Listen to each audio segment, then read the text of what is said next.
What's going on, guys, and welcome back. So before I even get into this video, I posted this video last night, and I posted it on all my Polaris pages, everything like that, and there was a guy, and I cannot remember his name, and sorry about that, but someone posted out that the video had incorrect information. So I went back and I looked, and sure as crap, it did. So pretty much the video that I'm gonna do again, I have a cheat sheet, and my cheat sheet was just scribbled and everything like that, and I made it a couple weeks ago, and I made a mistake and I put out misinformation. So I deleted the video, took all the posts down, and now I'm redoing it. So I apologize to anyone that did watch it. That was my bad. But I'm owning it and moving on. So now, with all the correct information, we'll get into this video here in a second. So Heydays is this weekend. Actually, no. Recall, I don't have any more information on the recall yet. I'm hoping to have something by the end of the week, maybe next week. I don't know. Just really up to when Polaris releases more information.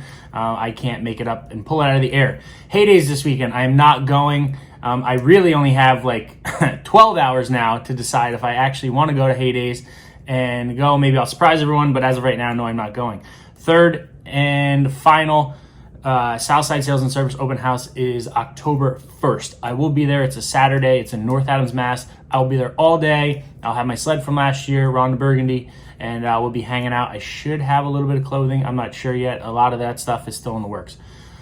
So back to the video that we made yesterday that I am now remaking. So pretty much what I want to do is compare the naturally aspirated NA 850 Matrix. We're not talking about assaults because then that's a whole different ball game. We're just talking about Matrix. So the 2023 sleds that are coming naturally aspirated, and then the 2023 boost sleds that are coming. Now we're just talking about trail sleds. So we're talking about VR1, 137, 129s, and switchback assaults. So when this was all released, pretty much all that it said was, all right, you guys are getting the boost power plant, you're getting the P22 clutch, here's your track options, which were for the VR1 was a 1-inch, 1.3 to 5.2, R-rated tracks. For the Assault was a 1.3 and a 2-inch. The 1.3 was R-rated, 2-inch was not R-rated.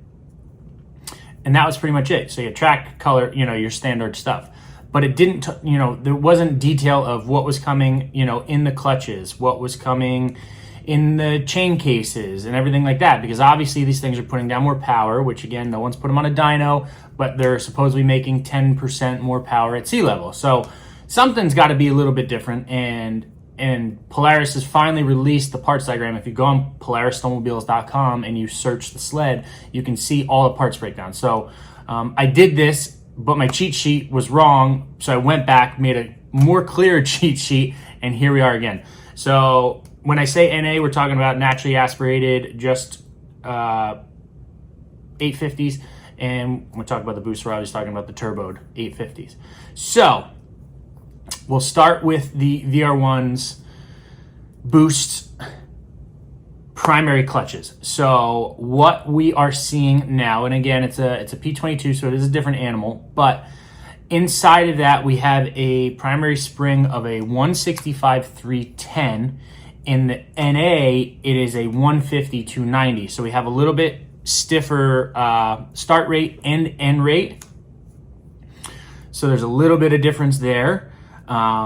The weights in the boost stuff are 14 series 84 gram weights. I don't know the profile of the 14 series.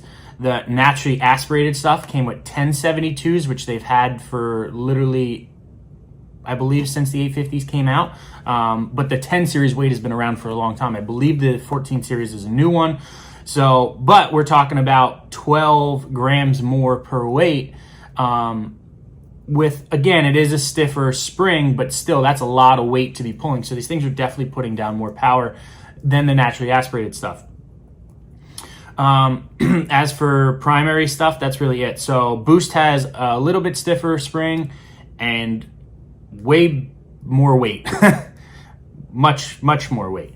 So 1484s in the boost and 1072s in the naturally aspirated. It's primary clutch, that's really it, aside from the clutch being completely different. The secondary clutches, and this is where my cheat sheet got a little confusing, So the boost, and that's VR1 boosts and Assault boost, they are coming with the same exact secondary spring as the NA boost, which is a 155 222. So same spring between all of them. The only difference is the boost sleds, the helix. So the helix is in your secondary. That helps with your upshift, your backshift.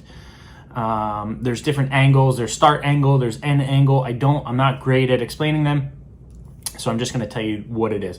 So in the boost, you have a 58/46.36, and the NA 850s is a 58-44.36. So I asked my sources, what exactly does that mean? So pretty much it's a more aggressive shift rate on the way up. So it's a quicker upshift because you have more power to pull it. So it's switching gears quicker because it has more power. So that's it in the secondary though. So it's same spring, just a different helix between the boost and the naturally aspirated. With that being said, and the only really thing that left us, and this actually really surprised me, was the gears in the chain case. So obviously, were these boost sleds, it's supposed to be, the fastest sled, production sled, this, that, and the other thing. They brought the muscle back to the trail side of things. So it's like, okay, well, we got more power now, so we should have different gearing. Wrong. So the VR1 boost and the NA VR1s have the same exact gearing. So that's 2337. So they didn't change it. And I'm going to get to why they didn't change it here in a little bit. And the assaults are also the same. So that's 2340. So assault boost and NA assault are the same gearing. So 2340. So it's like, okay, well, if this thing's supposed to be the fastest ever, how does it have the same gearing? Obviously, it's going to run a gear at some point. How are they, telling us? So that leads me into one of my last things, which I am very excited about. Oop, grab my pen. I'm very excited about, and that is a new belt. So we got a new belt this year for the boost stuff. So I guess Polaris is saying like these things are going to be, very, very tough on the belts. It's a lot of strain, it's a lot of power, it's a lot of force, so on and so forth. So the old belts, or the ones that are coming on the naturally aspirated ones, end in 12-15. So that is the old belt. That's the one we've been running for a while. The new belts are 23-25. So from my understanding, it's a new compound, so it's not going to stretch as much as the other ones. It's not going to take the beating that the other one, or it's going to take more of a beating than the other ones did. It's a different, like I said, different compound.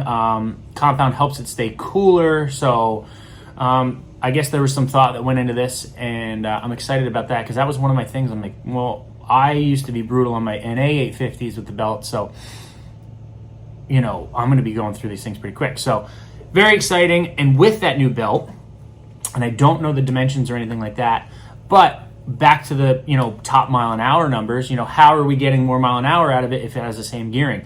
So within the clutches you have, and just like we talked about with the helix, it's shifting constantly. Well, there's also an overdrive. And they're saying with the new power, with the additional power and this new belt, it's helping the sleds get into overdrive easier. So that's where we're seeing the mile an hour come from. And just like I said in the video yesterday, my guess, I think, would be like 8 to 10 more miles an hour. I don't know. We haven't gotten them on snow, and obviously conditions and everything are going to play a factor into that. But that's what I'm hoping for, I guess I should say. So new belt, more power is helping these sleds, helping the clutches get into overdrive, which is where we're seeing the more mile an hour. I'm sure there's going to be guys messing with gearing and everything else, but we're just talking about what's coming from the factory. And last but not least, the Boost mountain sleds last year had the fuel pump wine. I'm sure you probably saw it if you were following along. And I guess what Polaris came to the conclusion was the fuel sock or fuel pickup, whichever you want to call it, was not allowing enough flow through it to the pump, so it was starving the pump, which then created the whine, which then I guess led to pump failures. So there is a new fuel sock, and what I can see on the parts diagrams is the Boosts and the NA sleds are getting that same fuel pickup, and that number supersedes the old one. So I would assume that that's right, but I haven't seen anything in writing, but that's kind of what we saw. But that's it, guys. That's all the information that I have right now. As for the powertrain of these sleds, I just wanted to touch base and see, what was really different between them. I figured some stuff was going to be different. The stuff that I actually thought was going to be different isn't different, and the stuff inside the clutches, well, it's a especially the weights. The weights are huge. So if these sleds can pull those weights, this thing should be a monster. So it gets me even more excited to get my hands on these. Again, if you guys watched last night's video, I apologize for the misinformation. That was just gibberish on a piece of paper, and I didn't triple check it. So I triple checked it today, and we're all good now. So that's going to do it for this video, guys. Make sure to like, make sure to subscribe, and I'll see you guys in the next one.